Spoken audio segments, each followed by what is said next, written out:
Hello again, and welcome to another adventure in book hunting.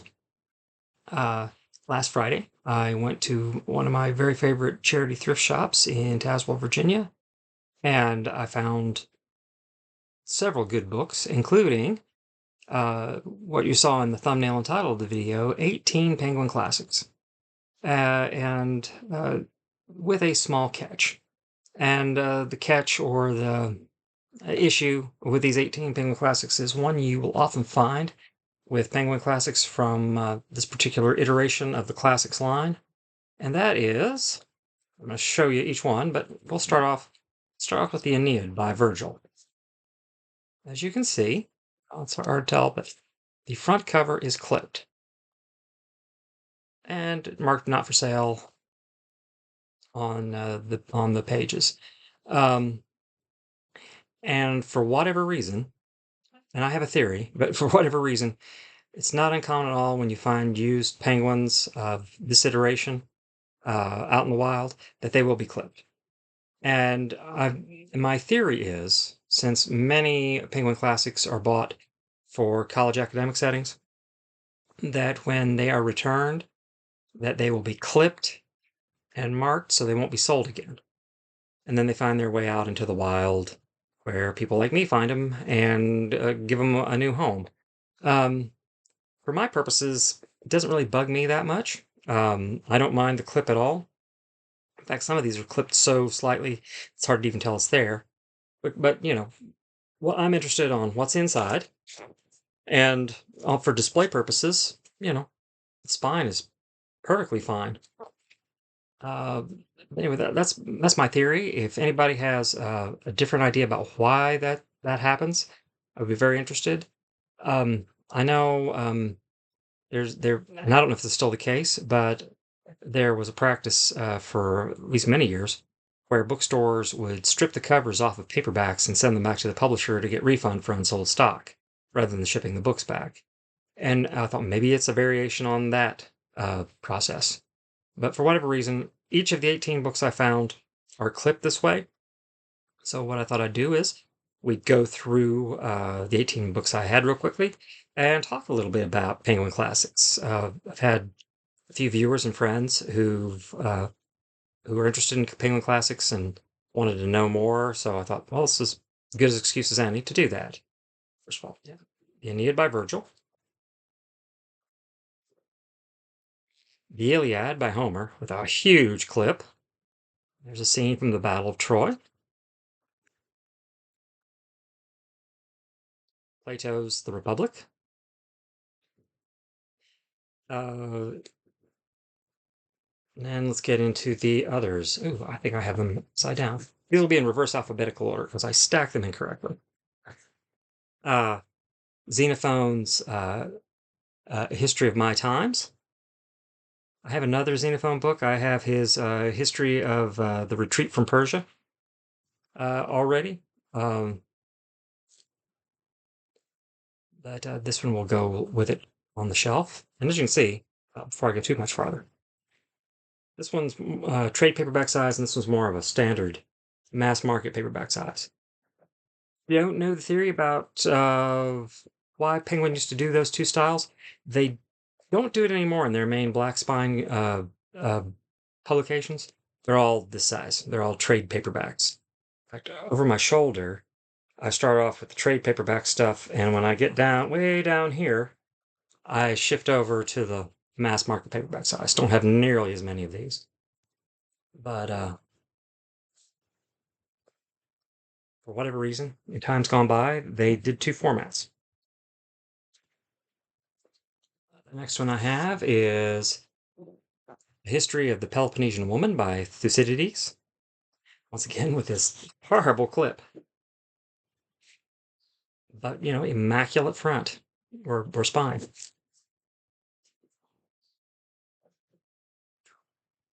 And next is Tacitus, the Agricola and the Germania. Bas-relief sculpture of a battle scene. And the art I'm showing you is fairly typical of the penguins from this iteration. They especially for the Greek and Roman stuff, they would show artwork from that era paintings, sculptures, frescoes, those sorts of things. Fairly minimalist cover design. This is Tacitus, the Annals of Imperial Rome.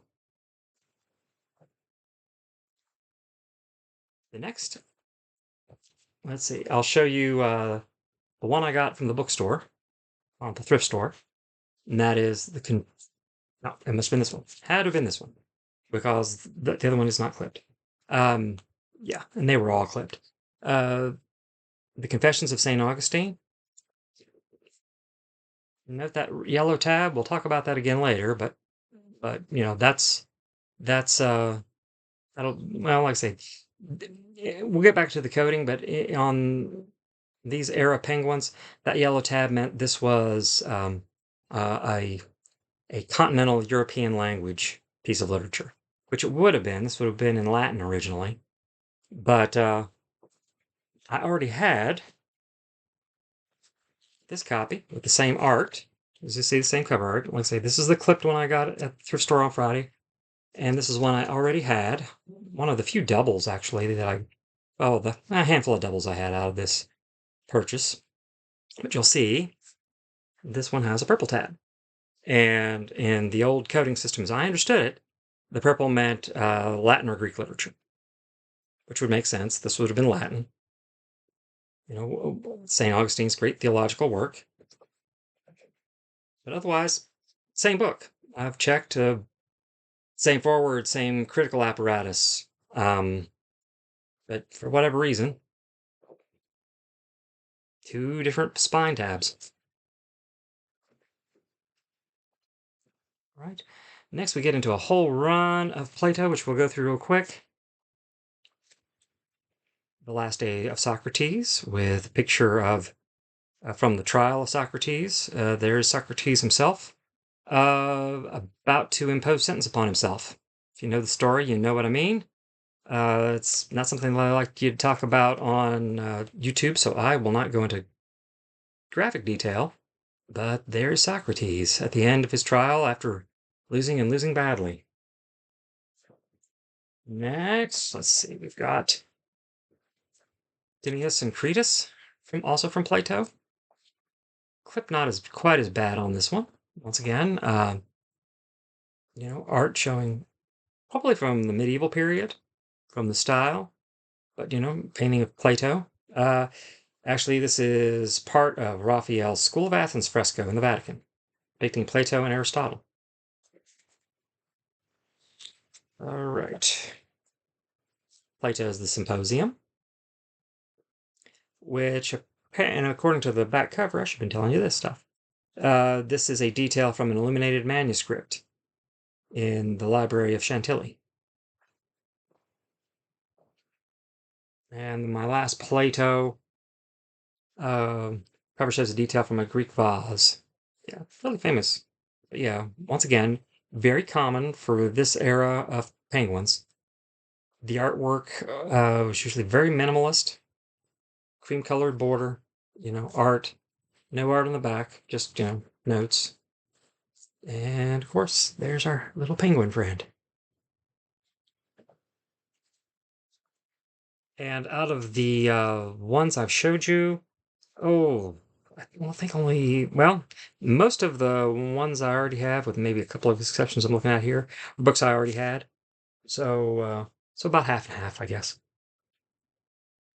Okay, this one is probably in the worst shape because it's also got a tear here on this cover, but this is Selected Poems of Henry Wadsworth Longfellow, and the color photograph is of Mr. Longfellow.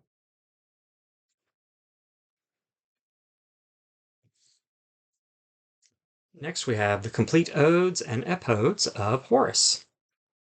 And the cover is from a fresco that was in Pompeii, now in the National Museum of Naples. It's entitled Cupid Punished.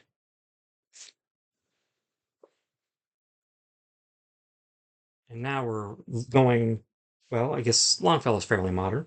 But as you could see, most of the stuff I found so far was ancient Greek and Latin literature, Greeks and Romans. Then you had Longfellow, a 19th century poet. And next is Fyodor Dostoevsky, Poor Folks and Other Stories, short stories by Dostoevsky.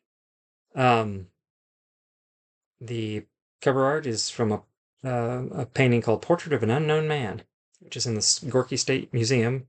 I guess it's either going to be in Russia or Belarus. Not up on my old Russian geography as I should be. Once again, clipped, marked not for sale. But once again, it's a penguin, so I really don't care for my own collection. And this is one I do not have. Okay. This is probably the worst clipping out of all the ones I found. It is a copy of Charles Darwin's Origin of the Species. I have another copy which I will be keeping. I believe it's a modern library edition. But I'm going to keep both. And in this day and age, I try not to duplicate unless I've got a reason. This, in case I do have a reason, this is Darwin's first edition of Origin of the Species, and the other edition is the last one, the sixth edition. Darwin had published 6 different editions of Origin of the Species. The Origin of Species during his lifetime. He revised it over the course of his life, responding to critiques and new evidence that came along. So for that reason, I thought, well, this would be a good idea. This is his first attempt at cataloging and kind of getting down the theory of evolution by natural selection. And then over on a shelf that you can't see off to my left is my Modern Classics edition, which is in much better shape, but they're significantly different enough that I do want to keep both. This is another one I already have. Penguin Classic of The Voyage of the Beagle, which probably more than anything else directly inspired Origin of the Species. His travels as the naturalist aboard the scientific research vehicle vessel, I should say, the Beagle, which set sail in December of 1831 and sailed around South America, going through the Galapagos Islands. Like I said, which in his observations and studies that Darwin did during the course of that trip really inspired the later work of Origin of the Species. I already have a copy, and I'll show you that copy and several others that I'll be donating because this will replace it. And finally, as far as what I hauled, a Penguin Classic from the New Penguin Shakespeare Library, Samuel Johnson on Shakespeare. Of course, Samuel Johnson being famous for composing one of the first dictionaries. And in fact, chronicled by his cohort, Boswell. What was Boswell's first name? I forget. But anyway, a guy named Boswell did a great biography of him and documented his composing of the English dictionary. And I don't know if it's more importantly, but importantly, Samuel Johnson also appears as a character in an episode of the third series of the Blackadder. An episode where the Blackadder thinks that he's accidentally destroyed the manuscript for Samuel Johnson's dictionary, and so stays up all night trying to compose a new one. Any event, good British humor for me, but also an interesting commentary volume for Shakespeare, which will be right at home on the Penguin bookshelf there over my shoulder. Now, before I get into anything else, anybody's watched any of this channel for any length of time at all knows that I have almost, well, I wouldn't say an obsession, but a real desire to find penguins. I always say it's a good day when you can find a penguin in the wild. And as you can see, I found very many over the years. I really started with my penguin collection actually at a library, a local library, which will remain nameless because I don't want them to get any hate for what I'm about to describe. But one day I went there, I believe, for their sale.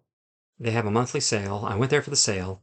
And as I was coming out, I noticed boxes and boxes and boxes piled up outside of the library. And then some clear garbage bags as well. Glancing at them, they were full of books. They were full of books, including maybe a couple dozen penguins that were clipped, much like the ones I just showed you. And I started to go through the boxes, and I thought, well, I should probably ask permission. So I did. I went back in, uh, told one of the librarians at the desk, asked, are these being thrown away? And if they are being thrown away, do you mind if I take them if I don't make a mess and, at least leave what's left as packaged as well as it was at the start? And she asked her supervisor, and they said, sure. So I did. I got, oh goodness, that haul would have probably rivaled the Great Wall of Free Books video that I had several months ago. There was that many books, including, like I say, about 2 dozen penguins, all clipped. And there was some other stuff that I would have loved to have, but there were Easton Press books that had the covers completely stripped, so all it was the paper in the middle. And rebinding a book is way beyond my scope, so I just took what was salvageable and what was good. Apologize, it's raining, and you may hear some rain on my roof. I'll try and soldier on through. In any event, I have a real passion for penguin classics. Collected many.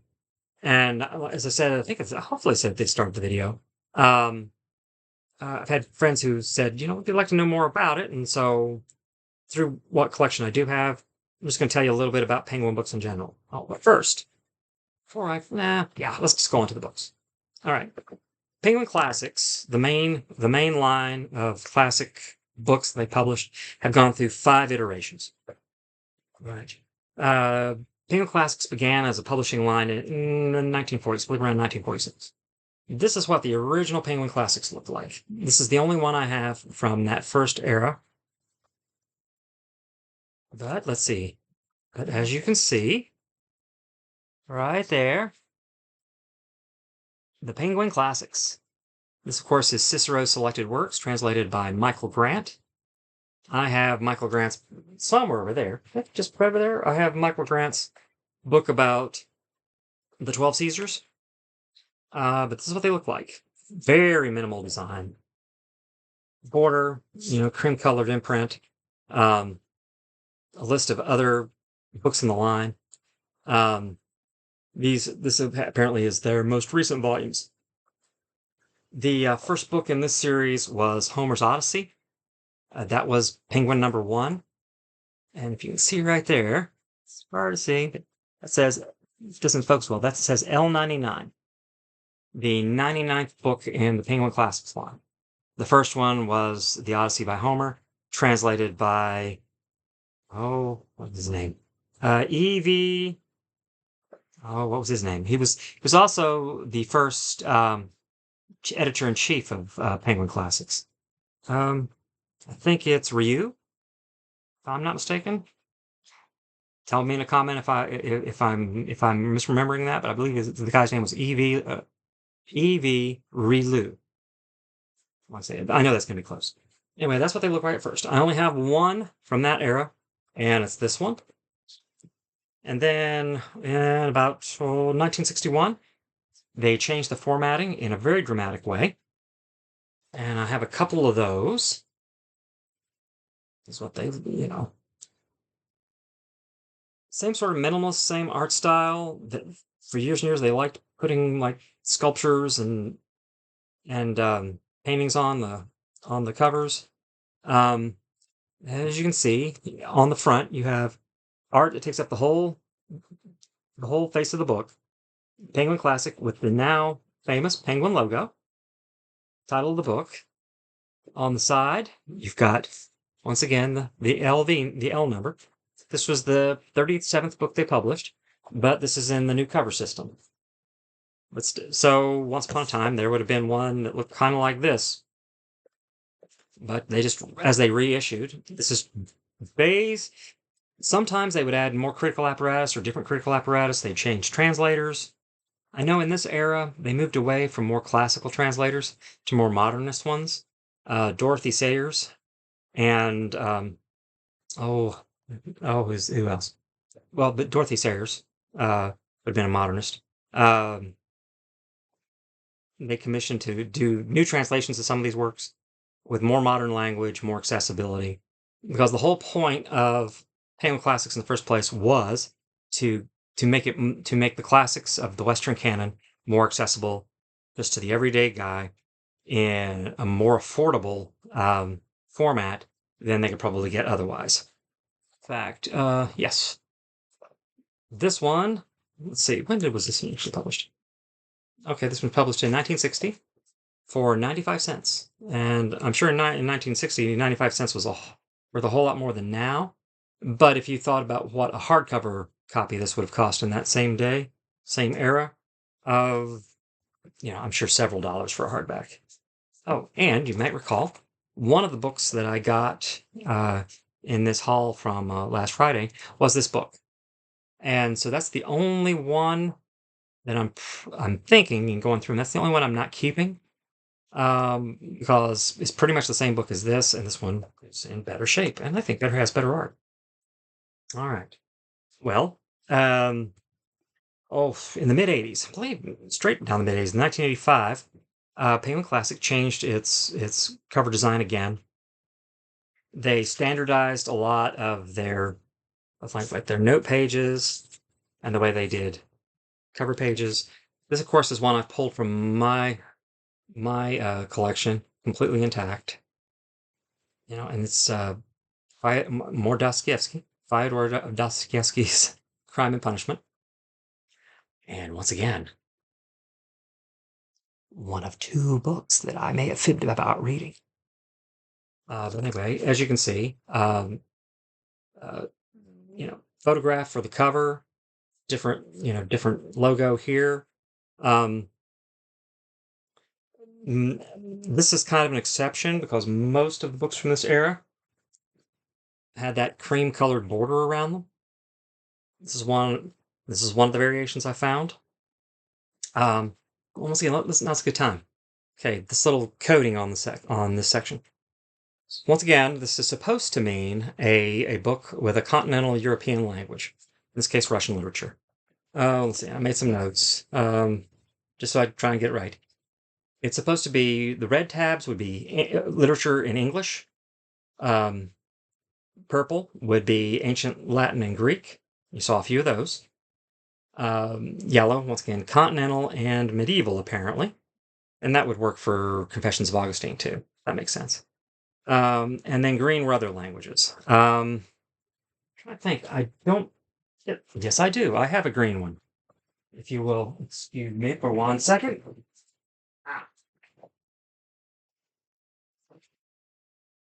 Yeah.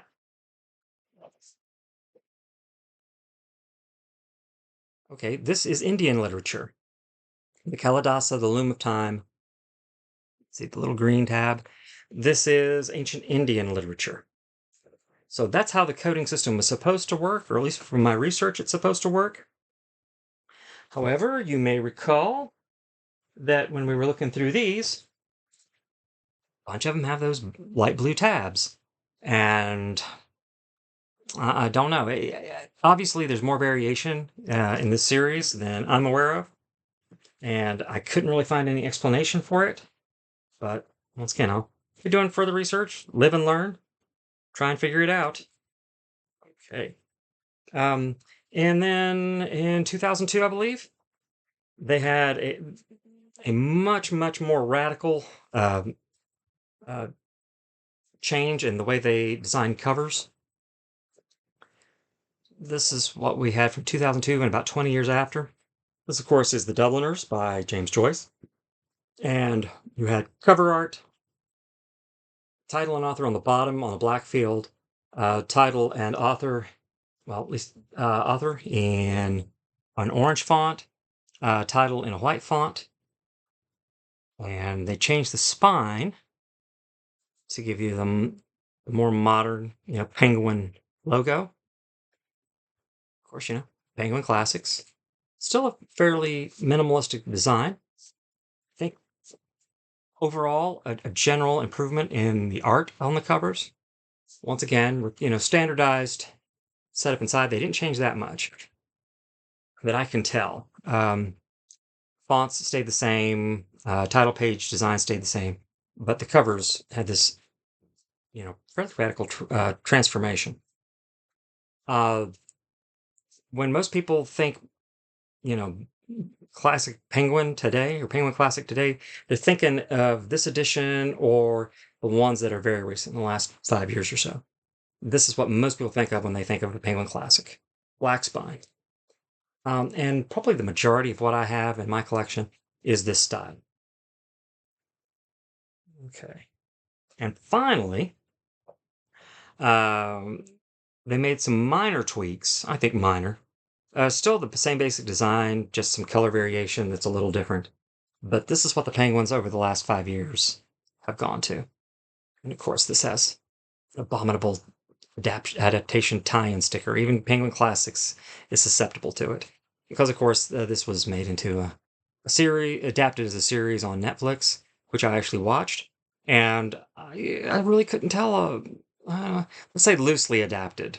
Um, what I saw on Netflix did not, to me, bear a lot of resemblance to this novel. But in any event, and this is well worth reading. Shirley Jackson's great stuff. But anyway, this is what they look like now. They changed all the font to white. You're back to a black and white penguin on the spine. You know, the only thing that's orange now is Penguin Classic. Everything else has gone white, and a much more simple penguin logo. I like these two though. I mean, well, as you can see, this is brand new, so you gotta love it. All right, right. That's the main line, Penguin Classic.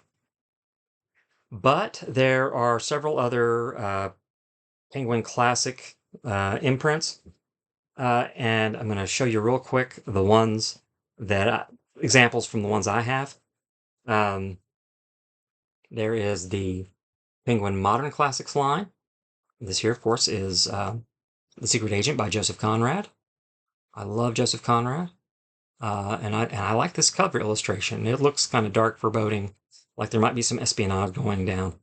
Um, anyway, um, kind of that color. I don't know what you'd call that. Kind of a green, at least on the ones I've got. Yeah. You've got the little penguin logo up in the corner, and in the corner on the back, and on the spine. Penguin on top, a little different. But this line, as I said, if I did not say already, started. Oh, let me make sure I get the date right. In the early '60s, 1961, and it was kind of published in this format until the late '80s, 1989 or so. And to kind of keep continuity, we'll go from Joseph Conrad's The Secret Agent to Joseph Conrad's The Heart of Darkness, probably his most famous work. Loosely adopted into the film um, Apocalypse Now, if I'm not mistaken. But anyway, I truly love these. I truly love these. They all have kind of the olive background. Therefore, is the boat in The Heart of Darkness. Um, this orange band. And something interesting. At the top, they call them the great books because it went from modern classics to uh, great books of the 20th century. And if we zoom in, if I can get this right, you can see this one is published in 1903. Okay. And, oh, they're substantial upgrades. They have French flaps, deckled pages, and it feels so good in your hand. Has that kind of floppiness. But I really love these. The only thing I have three of them, but it was a penguin, so even if it wasn't this nice, I would still be grabbing it. But they reverted back to a design more similar to the one I just showed you for the Secret Agent. Oh, in the early 2000s. I don't know if they're still doing modern classics, but it's gone back to being great books of the 20th century to modern classics again. All right. Oh, and next, this series started also in the 80s. This is Nature Classics, Penguin Nature Classics. And this is, of course, the journals of Lewis and Clark, um, documenting, their expedition from the Mississippi to the Pacific Ocean. And this is edited. It's not all their journals, but they're journals with an emphasis on flora and fauna that they're encountering as they travel west. But yeah, I have like 4 or 5 of these dark brown covers. All have a very similar design. There's our little penguin friend. Yeah, that don't know how many there are in that one, and I don't know if those are still being published. I kind of have my doubts. Um, the next one I'm aware of is Classic Military History from Penguin. This is Wellington as military commander. Of course, the Duke of Wellington. What's his real name? Arthur Wellesley, I believe, if I'm not mistaken. Um, his biography. I had another book in this series about the Second World War. They, have a similar kind of black spine look, penguin logo, but they have this ancient archer up here on the spine. Like I said, I've only seen two, and the other one I don't know what happened to. But I've moved 3 times in 3 years, and so I kind of figure he's lost. Yeah. Okay. And I was telling you about um, 20th Century Classics. They did several. I get and I don't know this for sure, but I get the feeling that when they went from modern classics to great books of the 20th century and this, I think they did 2 lines. I don't know that for sure, but that's my theory. They did a line like my copy of Heart of Darkness, higher end with lots of neat little tweaks. But they went to this. This is um, L. Somerset Maugham's famous novel, The Razor's Edge, with a light blue spine. I got several of these, maybe 7 or 8. And if they're still doing these, let's see when this one was published. It might be fairly recent. 92. Okay, this was printed in 1992. But yeah, full page cover art, title and author, and I call these the Pale Blues. Once again, with our penguin friend down there on the bottom. Okay, and then, well, first, before I show you, probably the most interesting looking penguin I've got, I'll tell you about a couple or 3 actually, that I don't have any of. Penguin, starting about 15 years or so ago, had a line called Cloth Bound Classics. I think they were trying to compete with the more high-end classics reprint publishers like Easton or those sorts of folks. Although they met with a lot of public criticism, they weren't very durable. That's what I've heard. I've never seen one in the wild. Never seen one in the wild, and probably because of that they weren't really popular with the public, and they were much more expensive than the other books I've shown you. Of course, and Penguin's mission is supposed to be reasonably priced classics for the common man. But anyway, I've never seen one of those, but you can. I'm told that they've upgraded them so that they last a little longer, a little more durable. So I know those are still available. They're still publishing them. And within the last 10 years, let me make sure I get these right. 2 lines of smaller books: Penguin Mini Modern Classics, which have spines kind of like that, and Penguin Mini Black Classics with spines like this, but in a smaller format. A format maybe like 2/3 of this size. I've seen some of the Mini Black Classics. Don't own any. If I found them, would be sure to get them. Or if I found them in the wild, of course, I'm going to surely get them. But have none of them myself. I have seen some, in fact, I think at the Hatter, that I didn't get them for them. So, and they are not there now. But, very portable, very, very neat looking books. You can have basically a library in a shoebox. The mini moderns and the mini blacks. But with that, I will go to the last Penguin Classics line that I'm aware of. And before I say that this is the last, there are probably other lines that I'm just not aware of. They're a little more obscure because Penguin does seem to be one of those publishers that does that, different lines underneath the whole Penguin Classic umbrella. But this is one this is a Penguin Classics Deluxe Edition, and this is the last one of those I've found. I have 4 or 5 of them, but this, of course, is The Master and Margarita by Mikhail Burkov, um, Russian dissident author. And as I recall, this was smuggled out of the Soviet Union. It may not have actually been published until after his passing, but just look at that cover design, and obviously, this is radically different than everything I've already showed you. Um, there's the spine. This looks like it's the 50th anniversary of the original publishing of the work. Let's see when that would have been. That would have apparently been the 50th anniversary is coming out in 2016. Okay, so this is from 2016. Look at that art.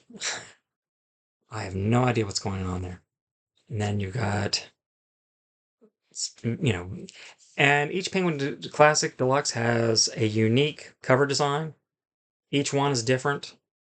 There's absolutely no attempt at uniformity on these things. Therefore, they tend to be a little more expensive. But look, the art kind of wraps around to the back. So you get art all around. And like those great books of the 20th century I showed you, they all have French flaps.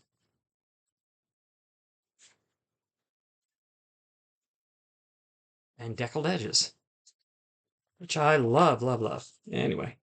Um, anyway, that's the last one I'm going to show you. And obviously, this is a series, a format, an editorial format that I just have a passion for.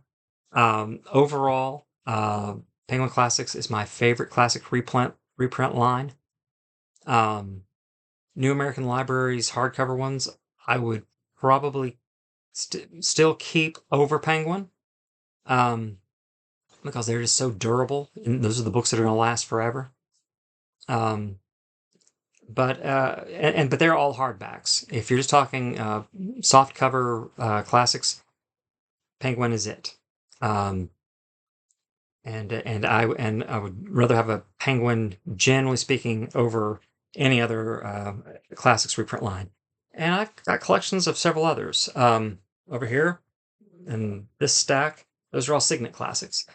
I like the artwork. Well, they're cheaper than Penguins, and I tend to like the artwork and cover design better on those. But you don't get as much of the critical apparatus that you get in a Penguin. You don't get the interesting, informative forewords. You don't get as many notes. You don't get the essays and commentaries that you get in a Penguin. But they're probably my second favorite paperback classic reprint line after Penguin, and well worth getting. If you can't get a Penguin, Signet will be pretty close, pretty close. And then up above my head, I've got all my various other classics. The only one I have a substantial number of is right here. It's hard to see. I want to drag them down. But Bantam Classics. Bantam Classics are probably the cheapest you're going to get. But they don't tend to be as durable, and almost no critical apparatus, at least in the ones I've seen. There are a few exceptions. I think a lot of times they will pad a book to make it, size, like my copy of The Metamorphosis by Franz Kafka. It's a little thin paperback book, and about half of it is The Metamorphosis, because The Metamorphosis is just a novella. And the rest of it are essays about Franz Kafka or the book The Metamorphosis. But be that as it may, still prefer Penguin to them. They're cheaper, but I think these are better quality. Signet's my number 2. And then there's just a bunch of others. There's Wordsworth, which I think tend to be kind of cheap. I know Modern Library does both hardbacks and soft covers. And they're pretty good. In my mind, I have quite a few of those, and they're just a step or two down from Penguin. But that's kind of where I am on classic reprints, particularly paperbacks. But But anyway, I should probably finish by saying this. Anyway, penguins. Any day I can get 18 penguins in the wild for $1, I'm going to do it. Um, but in many of these, over half are books that I don't have. So I'm making space for them to go onto that shelf. I am getting rid of some duplicates, other editions. So coming soon to the Hatter. I've got this very nice copy of the Iliad by Homer. Very nice copy of the Aeneid by Virgil, translated by um, Robert Fitzgerald. Very academic-oriented copy of Plato's The Republic. And, no, this is a nice one. A Harvard Classic Deluxe Edition of The Voyage of the Beagle. And many of you will think, why are you downgrading from this copy of The Voyage of the Beagle to that flipped Penguin Classic? Basically two reasons. One, my little penguin's going to take up less space. And I've gotten to a point where my goal isn't to have a book that lasts forever. Although although I just said, I know I've got American Library stuff that will way outlast me. But no, my thought is I want an edition that is available for me when I want to read it. I don't necessarily, need something quite this fancy.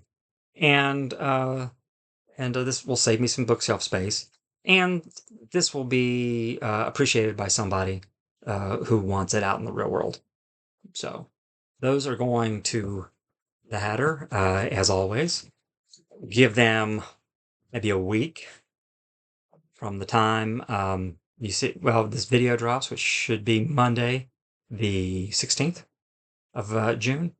We give them about a week. That way it gives me time to get them the books. It gives them time to process them, inventory, and price.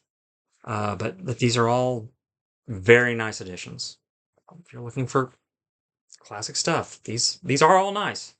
These have been my go-tos for these works for a while now. But with that, this video has run way too long already. So I think I will wind up and wish you well. And once again, hope you have good book hunting. See you soon.